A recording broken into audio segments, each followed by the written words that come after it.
don't care, but at the Yeah, same time, we may give it this much attention, then it's on to exactly. something else. And then went on something else, man. But Truth, yeah, I man. love it. It's I love funny you reached out too, man, because I was just talking to my aunt the other day, and she hit me. And matter of fact, I'm gonna pass your information to her. She it. was Okay. like, "Do you know a tax strategist?" Yeah. And I was like, "I don't know why your name didn't come in my head, but I was like, Hmm. nah." I said, "I got a couple of CPAs, but they don't do tax Hmm. strategy stuff." Correct. And she was like, "Well, I'm looking for a tax strategist to kind of help me out." So some of the questions she was asking, I was like, "Well, you can probably figure that out on your own." But I was like, "Let me do some digging." And then I kid you not, Danielle, the next day is when you sent me a DM and was like, Okay. "Yo, you want to hop?" I was like, "Look at God telling me that's your Ah, POC man, right that's a there." blessing. And I don't know So I why. need to do I don't more know of it. why. I need to do more of it. I need to get out here. Like you're telling me, bro. Like Donnell, get your butt in these social media streets because that's where Right, business is at now. You know what I'm saying? right, I'm so used to trying to go around or put out my sign, all that stuff. It still works, but it's just not giving the same type of energy because like I'm local. I can connect with you, but you believe somebody that you never seen faster than you believe somebody in front of you. It's just like okay, cool. So I need to kind of build around what I'm doing and show what I'm doing instead of hmm just want to be one off of people and not, just trying to be private or just trying to be, discreet or not out the way kind of thing. You know what I mean? You kind right. of, Look, and that's what it takes, though. I mean, yeah, like you said earlier, this is the season and the era we in. So it's like yeah, if you don't put yourself out there, my mentor tells me all the time. He was yeah, like, "Kurt, you got some dope information. The information correct. that you can share from either business or personal or whatever the case may be. Right. You have a lot of information, but the problem is people don't know you exist.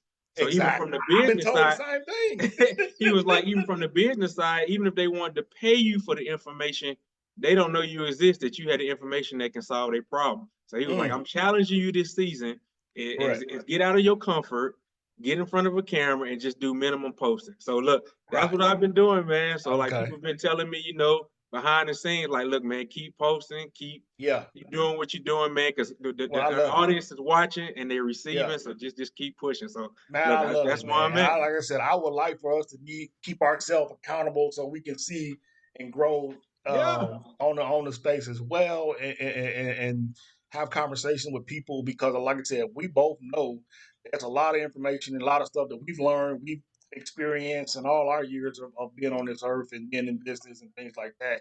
And people need to know these things because Right. if they don't get it from us, they're gonna get it from people that's gonna try to rob them. And I see a lot of that a lot of times. Right. Like a lot of clients, a lot of times people they say this person did this to me, this person did this to me, and I'm like, really? And you believe them? Like there's nowhere else to go. That's all I can believe. That's what I see. Right. That's what they Right. told me. This is what they. So it's not the best person. It's the best marketer. And so if you're trying to get more people, I guess that's what I'm saying. That's what you've been telling me. It's the best person at market and the best person to put themselves out there on a consistent basis. Because a lot of people that I see out here in my space and trying to do what I'm doing from a tax prep standpoint don't know anything about Look, and it. people ask me, and I try to tell them, I say, I got about this knowledge of information Exactly. when it comes to taxes. Like I have a Yeah. CPA and I got a couple other stuff that I kind of just Correct. piece together. But when Yeah. it comes to actual factual information, I'm like triple check me and my Exactly. information on it. So I'm like, Exactly. I'm highly excited, man, for whatever you want to share on Yeah. here, man, because it's gonna be very informal. So whatever you want to Yeah. talk about, let's jump straight to it. I don't have any like questions or anything Questions lined and stuff up, like so that. it's just like Yeah, we I just mean, jump I straight to see it. that So you're in the real estate space, and mostly you got to focus in on the STR. We talked about that a long time ago when we you kind of did. first got into the STR. So I'm kind of pretty proud of what you guys have been doing with that whole aspect of the short term rentals and things like that. And so, but one of the things that I've seen and I've learned about the STR space is people don't understand the tax implications on that and what can be Okay. written off, what can't be written off. And so I wanted to kind of, just kind of put some perspective on some of the short-term rentals and investment things, period, right? And so one of the things is about having your first thing is making sure you have your entity structured properly, right? Right. And Okay. so with that being said, some people are just doing it out of their social, or some people has an LLC and they don't have it, you know, taxed as an S or C if they're making so much money, right? And so what I see a lot of times with these individuals, they have what's called income or deduction limits that they take. And what that does is just it will allow them to still owe more taxes, right? And so different So strategy.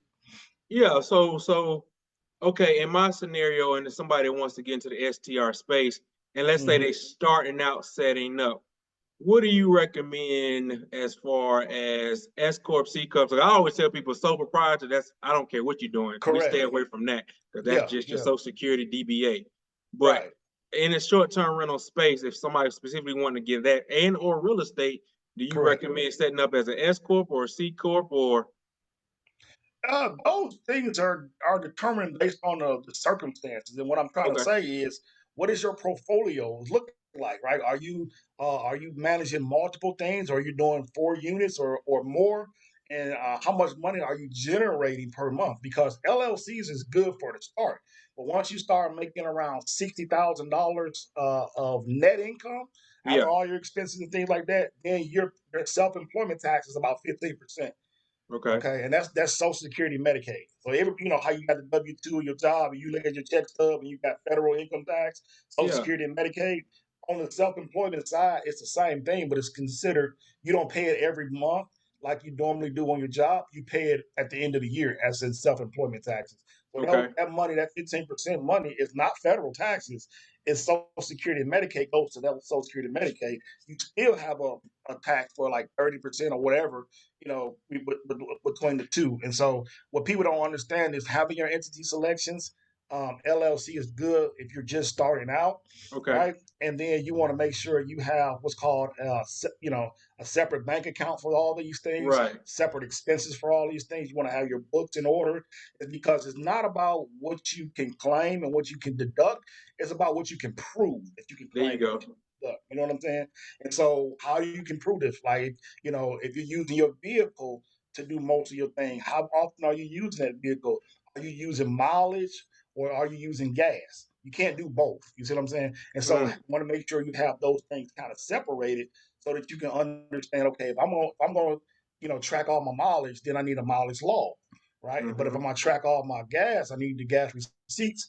Plus, I can do depreciation for my vehicle, and that's just meaning like, hey, So does the every vehicle have to be does the vehicle have to be registered to the entity to claim those It don't deductions? have to be. It just Okay, have to be used for that okay, purpose. And you got gotcha. to prove that, hey, it's being used for that purpose, and everything that you want to do for that particular purpose is done, right? And say, so if you're registering it, you may be registering in your personal name, but you're using it for business. You say, okay, well, all my gas, all my things, even you get a tire change, oil change, things like that. I'm using it out of the business account or the business Right. credit card or the business, you know, uh, savings account or whatever you're doing. As long as you're making sure everything's like that is separated, then you're pretty good, right? You want to make sure you keep track records of all your things. You want to make sure, when you're paying your contractors, you get the 1099 forms Right. from the contractors, because a lot of people, they'll pay people to come clean the house, but you paying them under the table. When then at the end of the year, you trying to write that off, and you ain't got no You ain't got no no receipt. proof. You You ain't know what got I'm no saying? You ain't got no invoice, no proof to this receipts. person. And then the person that you paying is supposed to report that, and they ain't finna give you their stuff because you don't.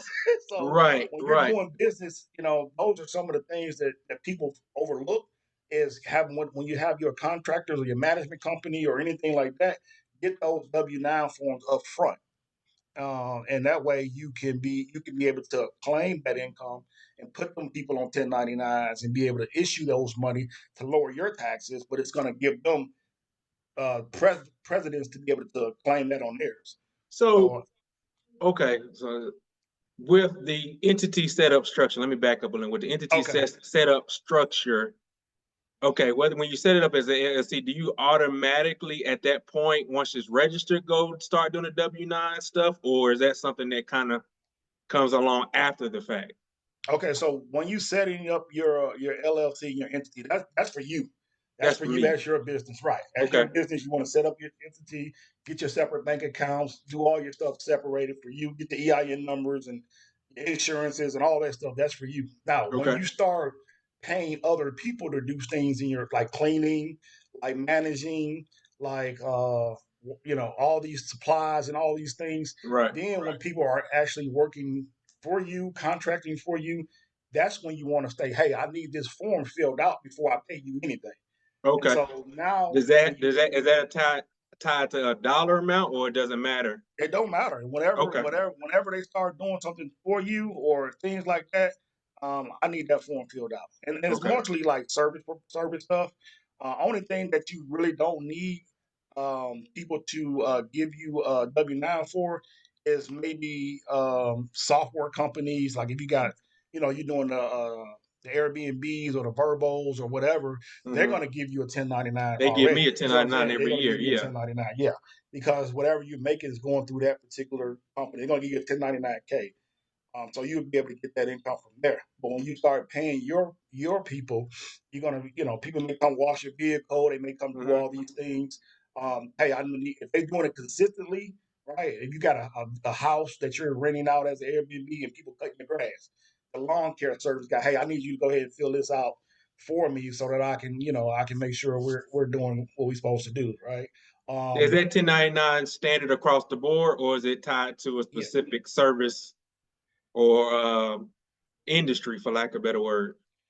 Um, Like in other it words, so with depends. the W with that W-9, for example, you said somebody that's my cleaner, and then on one Mhm. hand, and then somebody that's cutting my grass on the other hand, will they get that same W-9 Yes. form? Okay, Yes. okay, Yeah. So the W-9 is standard across the okay. board. Anytime you're paying contractors or anything like that, standard across the board, you want to issue those W-9s. You want to keep that, send that to your CPA or your bookkeeper and make sure that, hey, it's time to file the taxes. Here's W-9 because you got to file that separately than your tax form. All those got to be issued before January 31st of that year. Right, So right, every right. time you do that, you gotta file that form to the IRS. There's different ways to be able to file those forms, but they have to be filed. So the IRS say, okay, boom, we got a record that you filed, you claiming this. So now when they get their 1099s from you in the mail or whatever, and they don't report it, they, hey, it's a flag on them, not you. You know what I'm saying?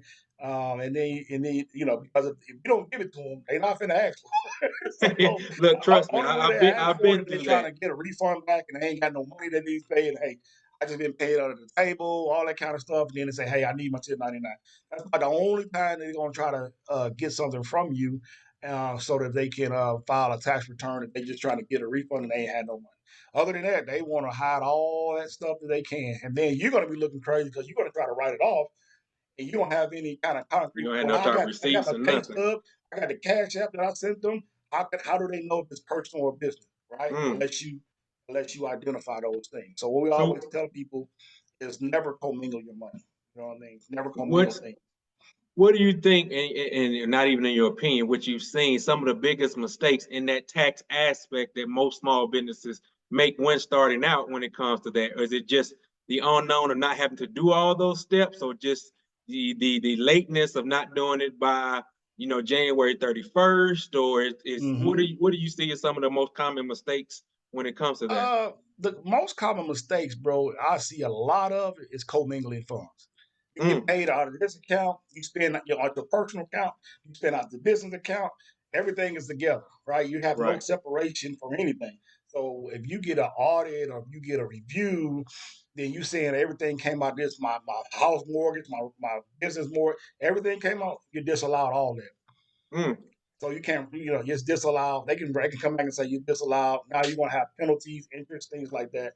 That's gonna geez. have to affect you on that. So I think that's one of the first things that a lot of people in business period does that I see if they're a small business or medium business, they have to got to make sure everything's separated. And that's where having a good bookkeeper comes in place. They have to make Hmm. sure you do that thing. And also I have one one thing to say about mistakes that people think when you actually time to file your taxes. Your tax professional is not your bookkeeper.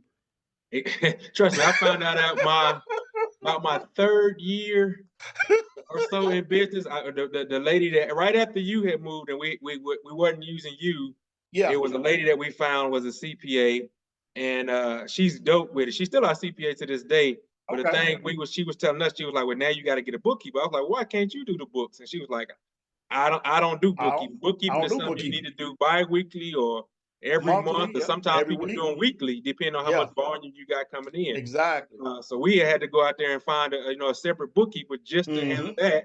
even though we was Exactly. using a software system like QuickBooks and we still use QuickBooks, yeah, QuickBooks, but yeah, even with QuickBooks, we had to hire a separate bookkeeper to help regulate yeah, and manage all those transactions coming in exactly. and out. Exactly. Exactly. And see, people don't realize that your tax professional is not the bookkeeper. So you bring in a whole bunch of receipts and bags and all this stuff. That's bookkeeping. You're gonna have to pay $4,000 for the whole year because you got to clean, you got There's to a get lot all of this stuff up administrative to just go to with it. have the documents and the paperwork and the receipts and everything to file your tax return. Because what the tax professional's job is really compliance. They really taking all the stuff that you did for the year, right? Hmm. And then they're actually putting it into, filing your tax return. And then they seeing based on what you're doing, what credits, what deductions you have, what you can use, what you can't use, how you're structuring your business, or how to be able to actually maneuver the tax code in a way that's going to save you the least amount of taxes. That's all they're supposed to be doing.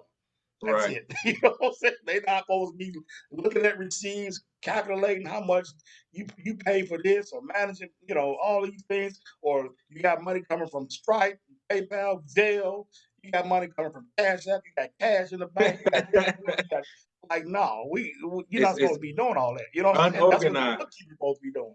Would you You know what I'm saying? recommend somebody, let's say they understand that, and let's say there is a CPA out there that can do both? Do you recommend all in one if a CPA can do that, or hiring two separate people in their lane so that way it can one checks the other? What do you I suggest? recommend if you can one check the other, but a lot of times CPAs have bookkeepers in house, and that can be an Hmm. advantage because it's still two people doing separate things. It's not the one Right. same one. That's a lot of work for one person to do. You know what I'm saying? That's a whole separate thing for those two Right. people to do. And then that I think that'll be the best if they have it in house.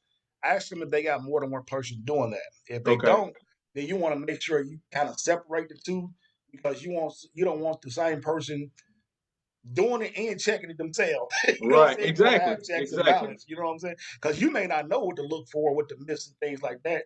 So your bookkeeper can say, "Hey, what this is, what this ain't." How we categorizing things, right? Okay, well, I paid for a laptop last month. Okay, well, what's the laptop? How much did it cost? Did you use your credit card? Like I said, where's it at on the transaction so we can keep up with it, and so we can classify this up under technology, right? And so, Hmm. your taxes, your software, all these can be in the same category instead of you like, okay, I'll do this. And then we on a tax return looking at it like, okay, well, you got these, you got this, you just seeing the numbers, right? Okay, I paid $6,000 in tax software. Well, $200 came from a laptop. You know what I'm saying? Right. Right. Right. And like we gotta write those things out to make sure that you're actually reporting it the right way. So a bookkeeper will have all those things already done. They print out the cash flow statement, the bank statements, and have all these things in a monthly chart. And now it's say, okay, the end of the chart, boom, this money, this thing kind of already laid out, and now you can be able to go. And it's not going to cost you as much when you do it that way from a tax rep standpoint. It's already been done. They It's don't have already to ready. figure it out or try to calculate whatever, and that's how you pay them way more in tax preparation services because they got to do some bookkeeping aspects of it. You know what I'm saying? And they're going to charge you for it. They should Well, they as they because it's just should. I not mean, you got a service going on, so I would want you to, exactly what I'm saying, get paid for it. What right. do you think? So, with people that are listening and watching, what do you think is an average cost or respectable cost for somebody to have a bookkeeper full time? If you're starting out a business, so let's say your business is volume. Let's say you're in that $50,000 to $100,000 range. You're in Hmm. 1 to 3 years of operating business, and you kind of following the steps that you talked to earlier with, you got your W-9s and you got all that stuff flowing.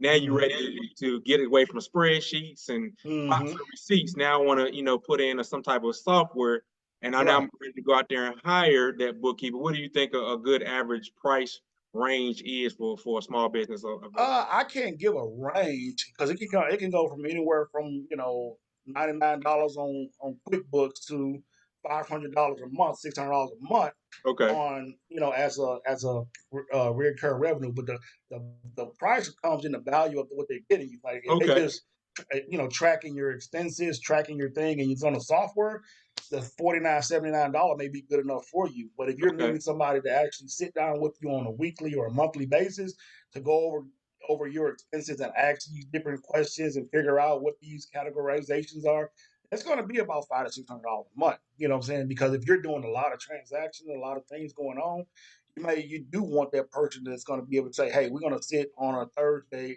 every third Thursday or every second Thursday. We're going to go over everything that happened in the last 2 weeks, right? And then we're going to Yep. say, hey, what this is, okay, what this month, okay, this is what I need from you now. Okay, where is this at? Did you put this on this, or how do I do this? Okay, well, make sure you put these together and send a picture of it so I can, category. So it's like, you know what I'm saying? And So it's that's a lot of exactly conversation what you. going on. I can attest to everything you're saying because that's exactly what we do with our bookkeeper. It was literally bi-weekly. It's upload everything in QuickBooks, giving him Mm-hmm. access to QuickBooks, and that way he's Right. going in and verifying those Exactly. transaction. Okay, I see you uploaded this receipt, Mm-hmm. and you said that it was for meals. Okay, what was that meals? You know what I'm saying? Yeah. What card did you use? Was it Exactly. business related? Was it, you just casually out? So it was Exactly. tedious bi-weekly meetings, but Mm-hmm. when it was time for those P&Ls at the end of the month, Exactly.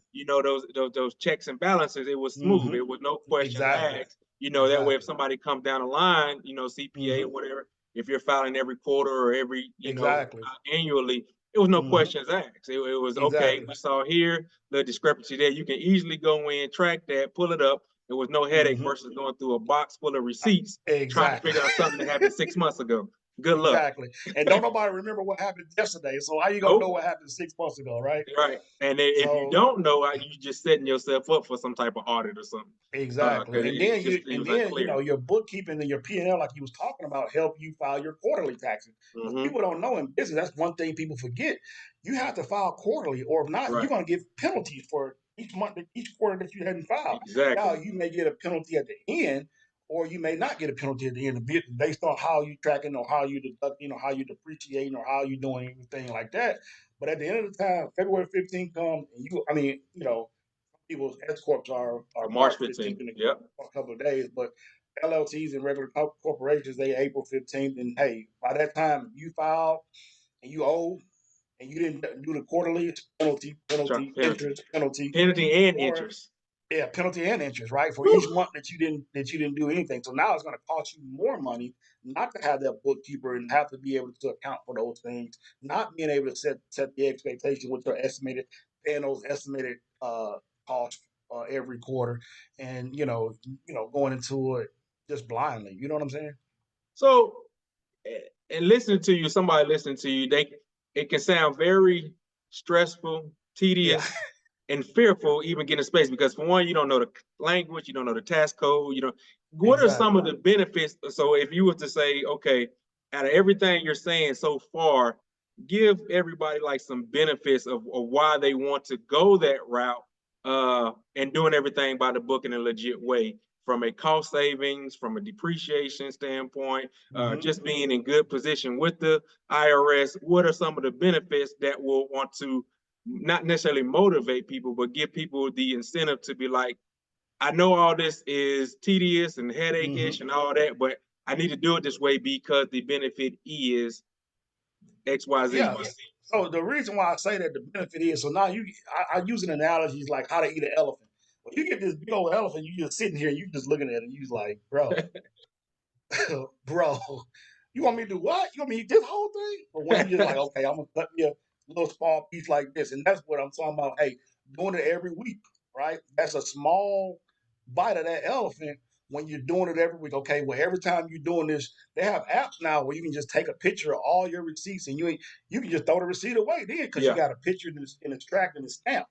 That time now, next week when you're meeting with your guy, you already just upload everything that was in that app and just boom, you send it right over, and it's everything is it got a picture, got a timestamp, and you already have little notes or whatever. So the problem is people don't want to do things as they go, and you're I think right. the benefit of that is you won't get so far behind when you're actually doing it as you go. Just like Exactly. eating, just do it as you go.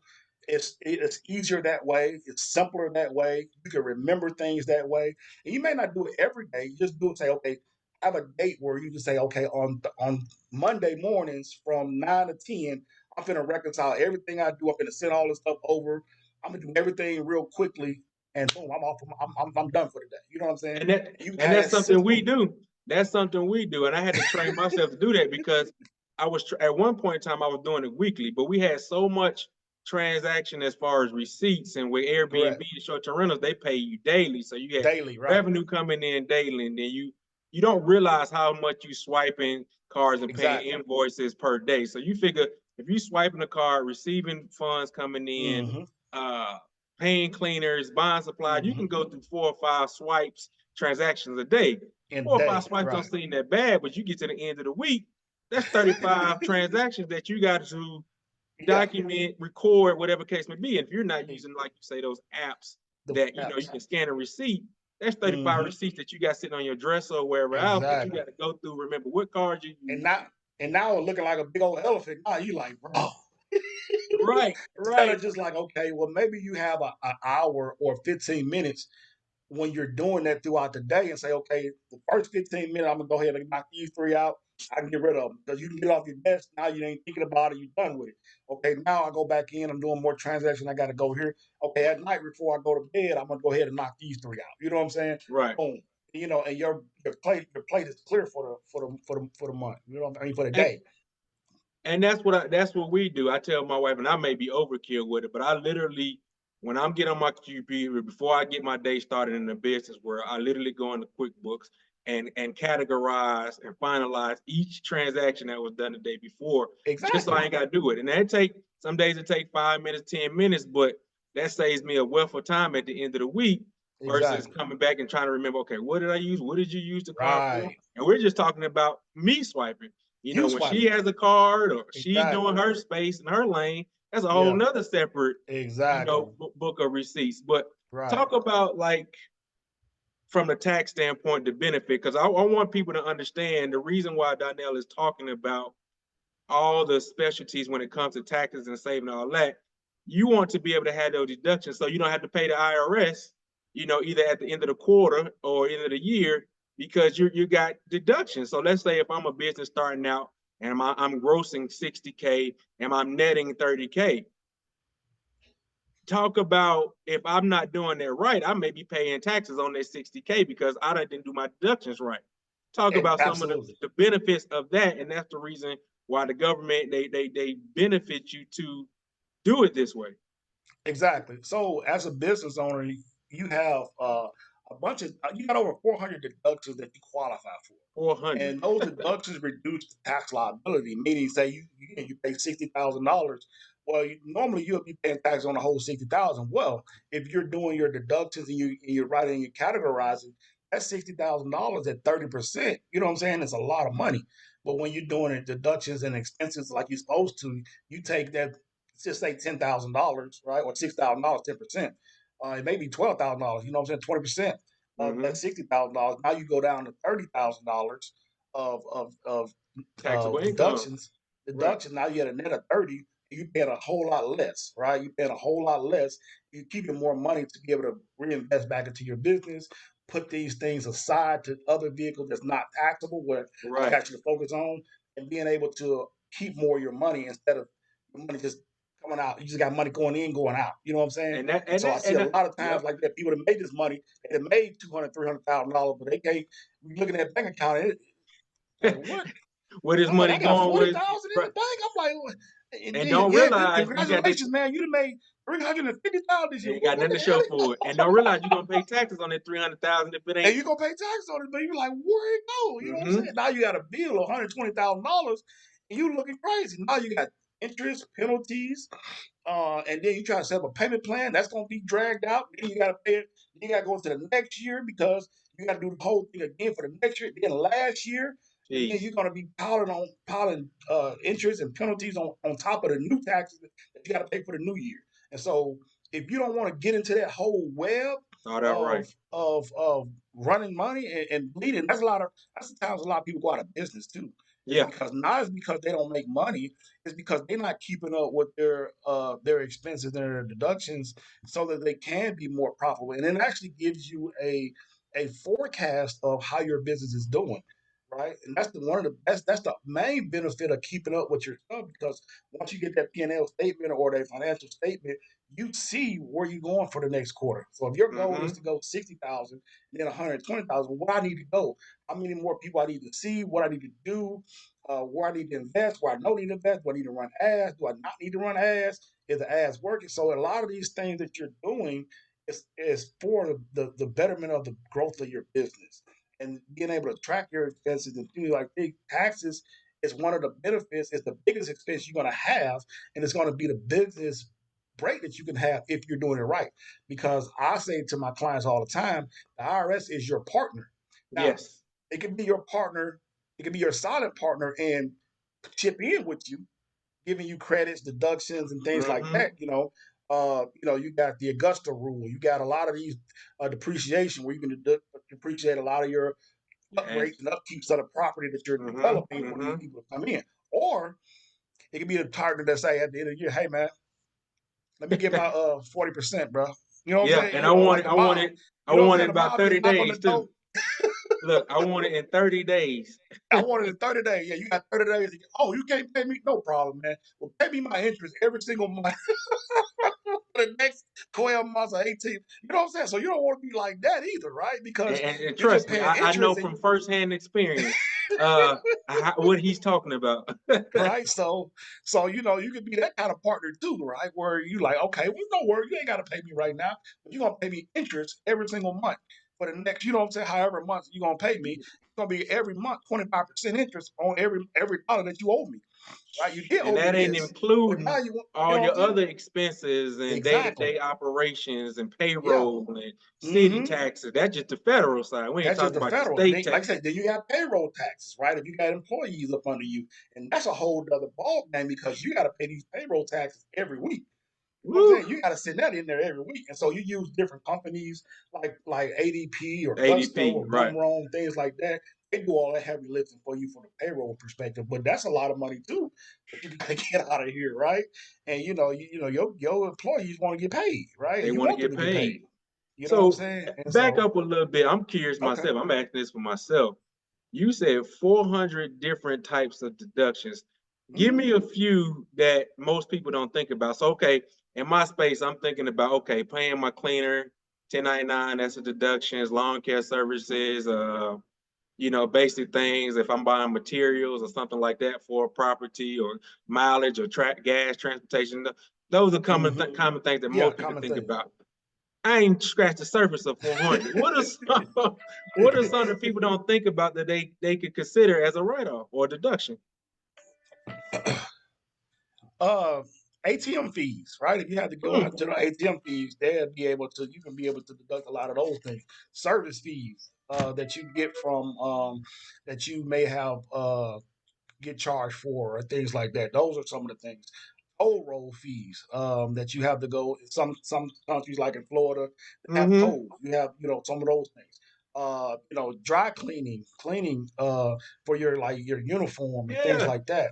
If you create the logo on your thing, now that's a deduction for your whole uniform and things like that. Shoes, if you anything you put a logo on, now it just becomes a tax deduction because that's an seriously. advertising expense. So those things like that you never know. You happy with the shirt, but you don't know you can deduct every time you got to clean that shirt, or you take it to the cleaner, or you have a suit or whatever custom thing that you create for your marketing materials. All those things are tax deductions. Deductions. Another thing is like, hey, you can do credits for the Augusta rule is one of the biggest ones, right? Yeah, yeah. Writing off or depreciation What is for it, your 14 days vehicles. or something, Augusta rule? Exactly. You have a Mm-hmm. 14-day rule, so you can rent out space. You can rent out your home office to yourself for 14 days and have that not even count as an expense for your business.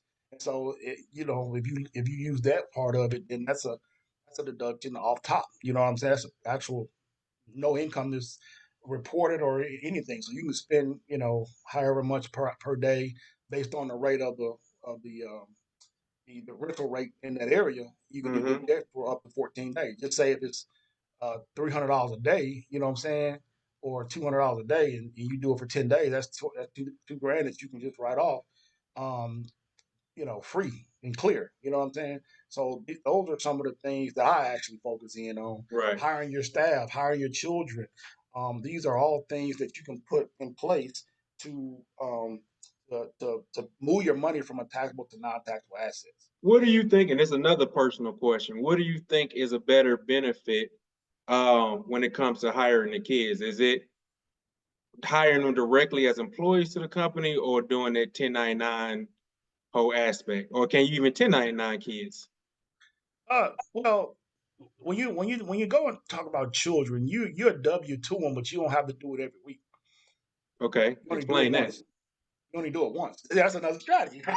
Okay, So for instance, like for us, we give our daughter, she just turned 6 yesterday, right? And okay. we give her the maximum retirement benefit that she can have as a minor, and that goes right into an IRA, which is $7,000 a year. So at the end of the year, give her a W-2, $7,000. You don't pay taxes on that money. That money goes right into the IRA out of the payroll that we have to write for that. You see what I'm saying? So So it's all a that 7,000. taxable. I mean, it's a deduction for you as a business, but to Mm-hmm. her, it's money into the IRA that's not taxable and it's still growing. Wow. There you go. Okay. See what Okay. I'm saying? And you Okay. can do it for each one of your children. You can do it for your spouse. You And can, it's capped at they 6 grand. well, for it's $7,000 for this year, but it Okay. goes up every year. You know what I'm Okay. saying? And you can still do that now for 2025 now until April 15th. Hmm. Right now. See, I'm gonna be. Look, I've said this before to you, but now that I've grown and we've grown and we've kind of taken our business from it's still a small business, but Yeah, we've taken some more accountability and treating it in such aspects where we're trying to grow and be respected in the space. yeah. I need to sit down back with you again and do some of these things personally for what I'm doing because I'm paying way too much in taxes. Last year we Right. had to pay, and I'm like, instead of me paying, I could have put that money in a lot of places versus giving it back to the IRS just because I didn't know. And that's somebody Mm-hmm. we're talking about somebody that's been doing this for 7 years and Right. still having to pay significant amount of money because I Yeah. didn't have certain strategies in place that could have Exactly. protected that money in house. Exactly. And that's a thing that I kind of focus in on now is your CPA going to do what the CPA do. Yeah, They they just not doing what you tell focusing them. on the strategies of preemptively. They doing compliance and retroactively doing things instead of being say, hey, we're going to do something for this quarter, next quarter, and the year, in the next year, right? And so the strategy that I talk about and I'm talking about is we're going to go ahead and do this before the end of the year. What do we need to do before the end of the year? So when you do go back to your CPA and your bookkeeper, these strategies have already been in place. So now they know what to do with them, right? They know what to do once you already implemented it. They just don't want to do the implementation part of it, or they don't even want to put the plan together to show you exactly what you're going to be paying before you have to pay it. And that's kind of what I'm trying to do. So do you have to? Because I know you're in Atlanta. Do you Yeah. is that something you can do Yeah. nationwide, or you Yeah. restrict it to your county area? It's federal. Okay. So I'm just, any type of tax strategies or whatever, all that stuff is federal on a Okay. federal level. Now, there's some stuff that's on a state level, but for the most part, I partner with like, so for instance, when we doing like IRAs, I don't do them myself. Right. So I have a company that sets the IRAs up or the retirement accounts and things like that. So a lot of stuff that I do, I can do, but a lot of stuff that I don't do, I just kind of refer those out. So, and you may have answered this. At what point, as a small business starting out, because that's what I'm helping and coaching people with, is that transitioning from that 9 to 5 into full time Hmm. entrepreneurship. But in transitioning full time entrepreneurship, if you're going to take it serious and graduate from this as a side hustle or just something I'm Hmm. doing, and I'm doing full blown entrepreneurship, at what point do you think they need to sit down and start sitting down and getting consultation from somebody like you, and getting consultation from somebody that's in the IRA space and all that, and they haven't generated any type of revenue from their business. So they do that at the very beginning before they start getting clients or selling products and services, or as they start progressing. Okay, now you're putting a little traction into it. Now let's sit down and strategize with what you got going on. So twofold to that. So when you're very first getting out, you want to structure yourself properly, Okay. right? So that's when you can sit down for somebody initially and say, okay, this is what I'm trying to do. I'm trying to go into the STR. How do I position myself properly to maximize my tax return? Well, that's a active things. So we want to get your entities and all that stuff organized based on what you're trying to do. When you start making a certain amount of money, when you start making a 30, 40, $60,000 a month, now we're trying to do strategies to say put this money. It's going to be the same money, and then you're going to have to move it from a taxable to a non-taxable assets. Because, like you said, paying $200,000 in a year, where some of that money that same 200,000 could have been spent, but it could have been spent somewhere else where you now Exactly. Into an it's growing money. You got asset access to that money. producing It's not cash flow. taxable. You see what I'm saying? So you're gonna spend the money. You're gonna spend 100,000, but you may spend it on something else. And so what people don't understand is say, okay, well, I'm gonna do a tax strategy, so I won't have to pay $100,000. Well, not true, because you're gonna pay the money, but it's just gonna go somewhere else. It's not taxable, right? And that's what I had to Exactly. learn. That's what I had to learn, and still learning. It's like not necessarily trying to think of ways to save, or cut deduction. But I want to make the money. I've earned it. I've earned the right to make the money. I've got clientele. I got short-term rentals. I got et cetera to make the money. It's not okay. What can I do to reduce my income? But that money that's coming in, where can I place it? Where can I place it that is not going to be either non-tax or not taxed as much? That's still going to have the same volume or value as the, let's say, $100,000. Exactly. And so that's the thing of what I'm actually trying to focus in on now, is to showing people that making over 150,000. But like I said, but just get back to the core audience of what we're talking about now, is when you're first starting out, you want to be able to structure your stuff properly. So now when you're making money and when you're doing the things, then you understand, okay, well, I'm not commingling. My entity is properly structured. I have my business bank account. I have my business credit cards. I know I can have my money coming in here. This is the only thing I'm gonna spend it on. So having that as a fundamental aspect is something that I help the very person starting out, to set that up for them, so they know when you have money coming in, or if you got to invest in yourself, this is where they actually put it at. This is where they do it at. You know what I'm saying? Just as that simple. What do you think? And this is another semi-personal question, because we've heard both ways and we've tried to do it both ways. From a capital standpoint, as a small business, okay, I'm doing well, I'm cash flowing, I'm doing taxes, I got all that straight. And that's now when you're trying to go acquire more capital, you hear on one hand, we want to see that you got net profits. You know what I'm saying? You show it, significant net profits.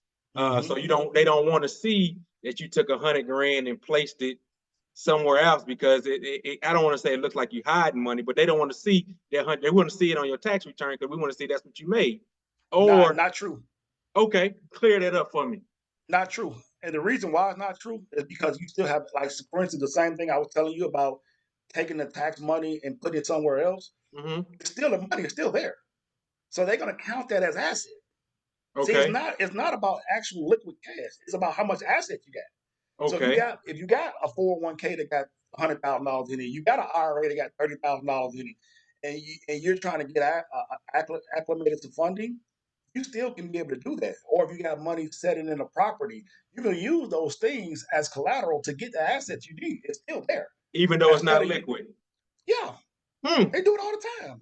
How do you think you get, HELOCs or equity from the business, or equity? You're using other people's money anyway, so you can use your equity to go get a line of credit for $100,000.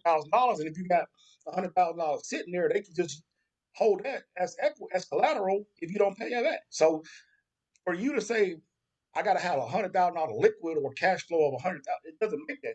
Now, even if you got cash flow, it doesn't have to be a whole lot, but as long as they're seeing 3 to 6 or 10 months or whatever, a year of consistent cash flow deposits coming in, then they can say, okay, well, this is a viable business that has cash flow. We can do 70% of whatever your net cash flow is as a line of credit or as a funding opportunity.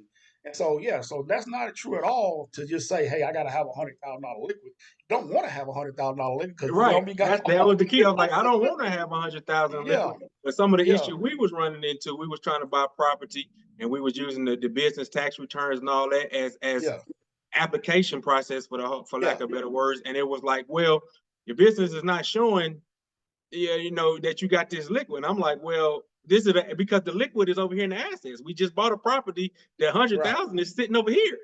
Right. It's not an account, it's sitting here where we want to Right. see it.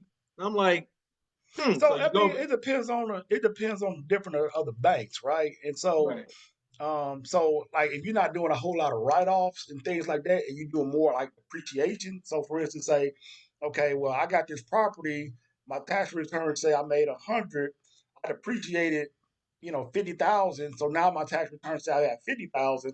Well, I Mm-hmm. still got 100,000 because when you're doing depreciation, they put their money back when they actually going into your finances. Because I talk to banks all the time, bankers and things like that I'm connected with, and they've like, Mm-hmm. yes, if you're doing that, we will put that back as your income, and then we're going to actually value it at the 100,000 because even though your tax returns say you only have 50 as a taxable income, Right. this depreciation that you have is the same. We put that back, right? We're Or gonna if you're calculate doing that as yeah, if you're doing stuff like that, yeah, if you got it in other kind of assets that's accessible, then you can be able to do it, right? man, you dropping us some information, man. And I look, I'm not even listening as for my audience. I'm listening for me. Cause I'm like, what after this but call, but I'm gonna the sit back down with the wife and figure out, okay, when can we sit down and go through this again? Because I'm like, we have the cash flow. I mean, you can look at the hmm statements and see the cash flow coming in and the dollars yeah, going in and out. But it just seems like, okay, how can we use this to the best of our advantage each year when right. we're trying to go out there to get more capital to scale the business and do other And see, things? here's another thing that people don't understand.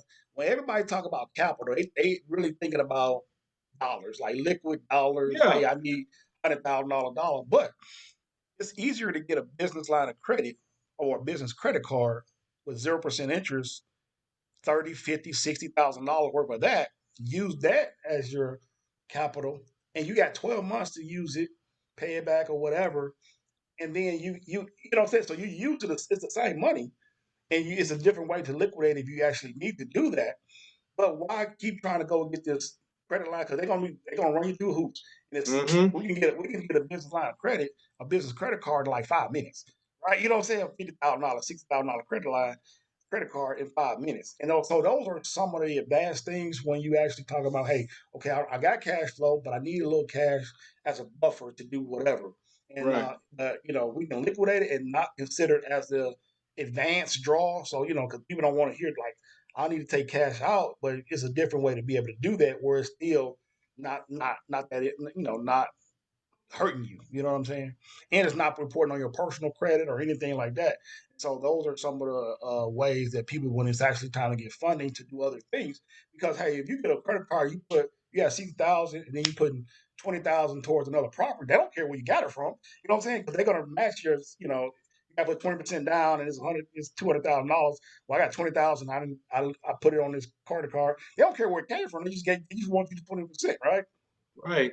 You know what I'm saying? Man. And so So yeah, you definitely tapping into the strategy side, man. And see, yeah, I was ignorant to the point where I never know. I mean, other than a general Google yeah, definition, I never knew the real definition between a CPA and a tax strategist, and then also the difference between a CPA and a bookkeeper. So I got the definition down to a science prior to this call, CPA bookkeeper. But I was looking forward to this conversation because I'm like, other than what Google says, I'm like, well, what is the difference between a strategist and a CPA? But you are giving tips that are narrowing down. Okay, this is what a strategist does. This is a strategist going exactly. to show you all those tips to hone in on the best ways to use your cash flow, your money, whether it's from capital gains or whether it's from cash hmm flow purposes or whether it's scaling or whatever the case may be. This is what hmm we're going to show you how to maximize your entity space. Man, Exactly. this is Exactly. phenomenal, So you man. see the difference between the three people, right? Because Right, people saying the CPA is the end all be all. Well, they hone on this team. That's what they have.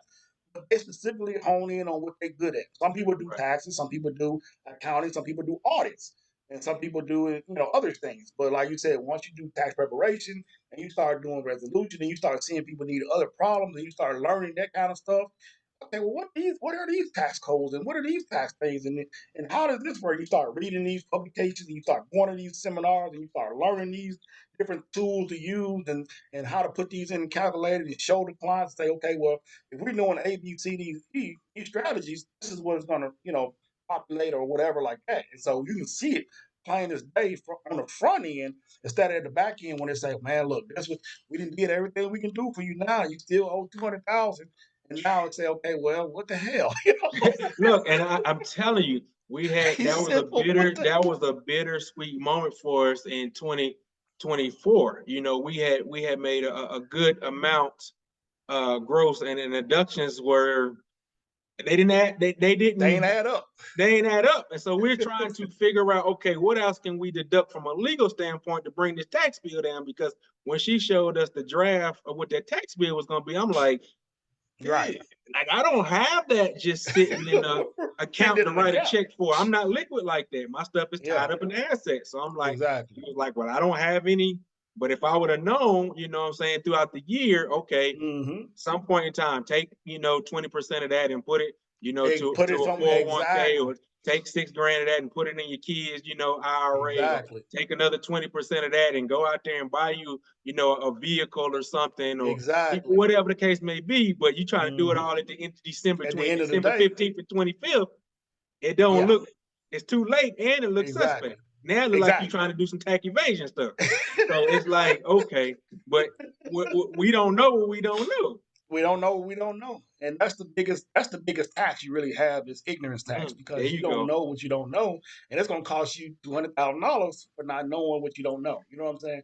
And so I Man, think this conversation helps me get out here more. It helps please, me man. be comfortable being on camera, and Yeah. but it just gives me an opportunity to share my information with other people. You know what I'm saying? Yeah. And wait, I want to do a part two with you, Doniel, because Absolutely. I wanna dive into some of the other aspects of it when we're talking about things that lead to audits, things that Yeah. lead to, like you talked about earlier, that's going to put you out of business because businesses that are making 200,000-300,000 a year, but then next thing you know they're filing bankruptcy, and the bankruptcy is not a bad thing, but No, it's not. they're filing bankrupt, so they're out of business, and people from the outside, and even then from the inside, they don't understand. It's like, when you generate 200,000-300,000, yeah, how did you go out of business? Well, they don't understand. You They had don't all see these it. tax costs that they wasn't accounting for. They weren't counting for it. You was counting for payroll, and you was counting for expenses and all those type of things, but you don't realize every transaction can be taxed on both sides, and if you don't understand it, Exactly. that's where your money has gone. So That's where it gone. look, Yep. man. Well, look, I appreciate it. For the audience, man, tell people how they can reach you, find you. I'm gonna put it in the blurb and all that, man. But just Okay. for video purposes. I got you. Yeah, well, again, my name is Doniel Lovely, Doniel, Lovely, Lovely. That's on Facebook. I mean, that's on Instagram and TikTok. My name on Facebook is Doniel Fitzgerald, which is my middle name. You can probably see a picture of me there. Shoot me a DM, man. Let's get on a call. I do consultations quite often. I'm in a process of doing more webinars, man. I think I Mm, like to do those just because, like I said, this thing that we're talking like now, people need to know. And people that's yeah, been in business for a long time still and need to I'm know. one of them. Right. And so, like I said, this office here is my wife, her OBGYN office. I had to go through a lot of stuff that was just coming back to me more and more as we building this business out, building these things out, stuff been coming up. She talking to her CPA about this. She asking me questions about depreciations. She asking me, these type of things, and I'm just spitting stuff out. And she was Right. like, man, you know all this stuff. And I'm like, I do. I guess I do. And that's how it is with me. When I'm talking with people and I just get Yeah. rolling when it comes to short-term rentals or government Yeah. contracts or real estate and all that, I'm just spitting. And Yeah. people are like, you know a lot of information. I'll be like, well, I guess I do. I don't I guess feel I do. like it, I don't feel like but it right. apparently I do. So Right. the space that I'm in, man, I want to continue to connect with brothers like you, people like you, man, to bring the gap closer and to let Absolutely. people know that the availability is there if they want to use people like you and I. Of course, and Right. I tell people all the time, consultation is not free. So Right. I never want to put it out there that, like, we're just a phone call away. We're just gonna give you information. It's gonna cost, Exactly. but you got to understand that investment into consultation is gonna save you plethora of money on the long run to having that information up front. Yeah. And it's a tax write-off. So I tell people all the Exactly. time, whatever that hourly rate is or that book rate is to that mentor, that person that's giving you constant consulting, That's a write-off, and the information that you're gonna be able to apply that, and it's gonna save you a ton of money. Trust Yeah, me, on the back end. So I yeah. appreciate it, bro. Oh yeah, it's gonna save you money, headache, stress, and discomfort. Long nights, early mornings, paranoia. Right. all Look, that, bro. all those feelings come into play when you talk about that kind of stuff. Yes, sir. And I Well, look, see it too much. I see it too much, man. yes, sir. Well, I'm gonna stop this video, and Okay. then I'm gonna hold you for a second. Hold on. I'm gonna stop the recorder.